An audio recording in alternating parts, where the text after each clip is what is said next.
friends, you are welcome to a Spiritual Path channel. Realization of Non Dualism. This is the topic to be discussed today. We start with chanting Gayatri Mantra. Om Bharbhuvah Swaha Tatsaviturvarenyam Bhargo Devasya Dhimahi Dhiyo Yonah Prachodayat. O Almighty God, Thou art the destroyer of sin and suffering, giver of happiness and eternal bliss. Thou art great, divine, and radiant.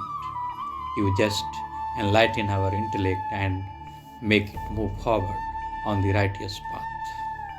This is the meaning of the great Gayatri Mantra.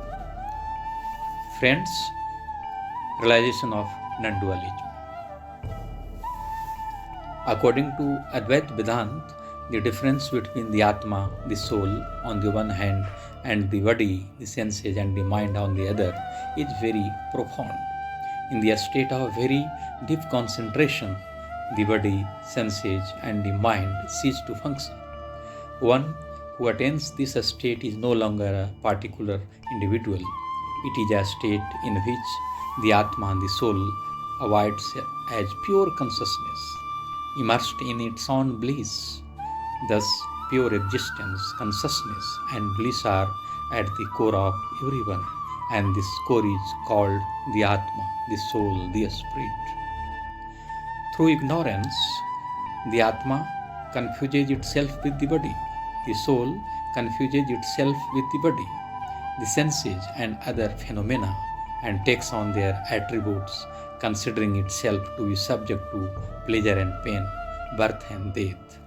This ignorance covers the reality, which is the essence of the spirit, the soul, the Atma, and causes the mind to be swayed by various situations arising in the world of phenomena. According to Advaita Vedanta philosophy of non-dualism, this ignorance or delusion is something which can't be said to be either real or unreal. We can understand it through an interesting story. This is the story of Ajay Shankar and the widow.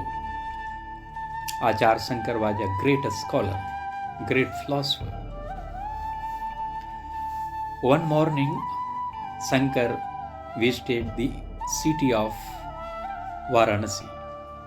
On the morning, as he was his custom, he went to the Ganges to take a bath. After finishing his bath in the Ganges, he was chanting verses in Sanskrit while climbing the steps of the river bank. The verses conveyed the idea of the oneness of creation. Ajay Shankar used to proclaim the profound and subtle idea that Brahm, the substratum of the universe, is the only existence. As Shankar stepped on to the river bank, he shocked to discover that there was a corpse blocking his way. A widow was sitting beside the dead body of her husband. Shankar said to the woman, "Please remove this corpse. It is blocking the way." The woman replied, "Holy sir, please ask the corpse yourself. Leave me out of it." "Are you crazy?" Ajay Shankar replied. "Why should a dead body move? Just because I asked it to. If it had the energy to do that, it would be alive." The widow replied, "Is energy necessary to go such a short distance?" Shankar said, "What are you talking about? Somebody has to move a corpse. It can't move on its own." "In nature," replied the widow, "everything moves and changes. If insentient nature can do all that without being under the control of anything conscious, then a corpse should certainly be able to move from here to there." Ajay Shankar was filled with wonder. He realized that Brahm, the absolute truth, The universal consciousness itself had taken these various forms. Moreover, Brahm itself was the controller of all change, movement, and modification, and that this controlling power must be the substratum of the universe. Suddenly, both the corpse and its wife vanished, disappeared before his eyes.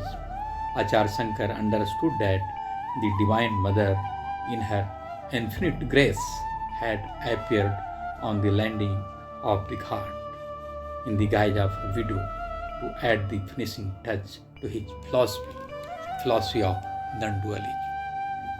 Thanks, friends. Please subscribe the channel and share it to all.